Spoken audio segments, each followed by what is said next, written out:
Okay, Tau Day. What is Tau? Well, I think it's 2 pi. Yeah. Why do people talk about Tau? It's just 2 pi. Let's just do pi. What's the definition of pi? Pi is the ratio of the circumference to the diameter. To the So it diameter. would be, wouldn't it be? So tau is the ratio of the circumference to, you know what? The radius. The radius. So some people think this is a more natural thing to think about for a circle, the circumference to the radius. So if you draw a circle, when you see a circle, do you usually think about the radius or do you usually think about the diameter? Usually the radius. Usually the radius. So maybe tau is more natural for you. I don't know what I usually think about when I think of a circle. Sometimes I think about the center. Sometimes I think about like what rays might go up here.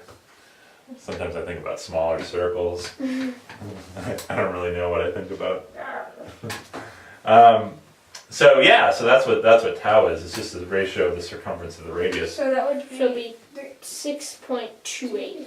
Yeah, approximately 6.28. So that would be June 28th. June 28th. Yeah. Any other ways we could do that? Yeah, and it's interesting. So 2 pi in some ways is a more natural number, but you know it's just pi times 2. Yeah. Later on, you're going to learn about a subject called trigonometry.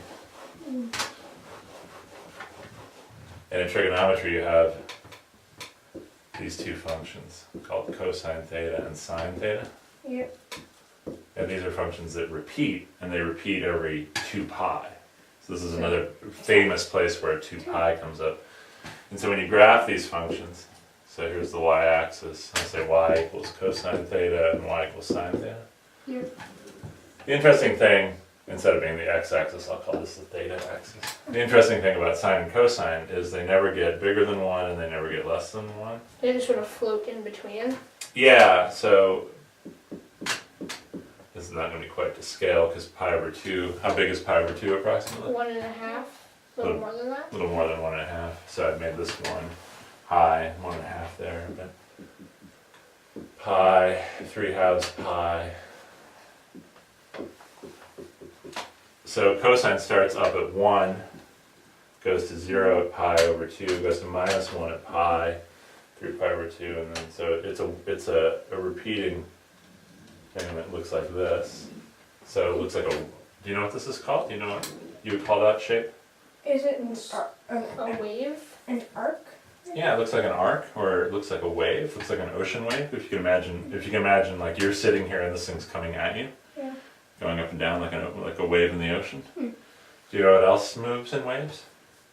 Like the wind or light. Sound. Yeah. Light. Are those three things different? Wind, sound, and light? Yeah. Yeah. I think they all move in. Actually, wind might not move in waves, but light and sound do. Light and sound move in waves? You know what else light moves in? Sometimes light's a wave, sometimes it's... A particle. Yeah, saw that funny movie. And sine is a slightly different looking wave. It starts at 0, goes up to 1, comes back down to 0, goes to minus 1 there, and then back up to 0. So sine is a wave that looks like this. So what do you notice about these two shapes? This one just sort of shifted over. Yeah. A little bit. Yeah. Do they go in the negatives?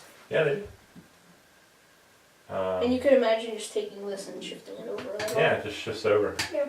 I don't know if I've drawn it perfectly right, but sine is just cosine shifted over, cosine is just sine shifted over. And that's another place where 2 pi comes into play. Yeah. And actually, believe it or not, these functions are super important for describing light, describing sound, describing waves in the ocean, anything that moves in a periodic pattern. Yeah. Like, for example, like planets going around the sun, that's a periodic pattern, right? But it's not a wave. Or is it? Or is it? Well, they don't go in like the bumpy waves, though. They Or do do go. they? That might be. Let's do E. Let me show you how you can think about it as being a wave, okay? Yeah.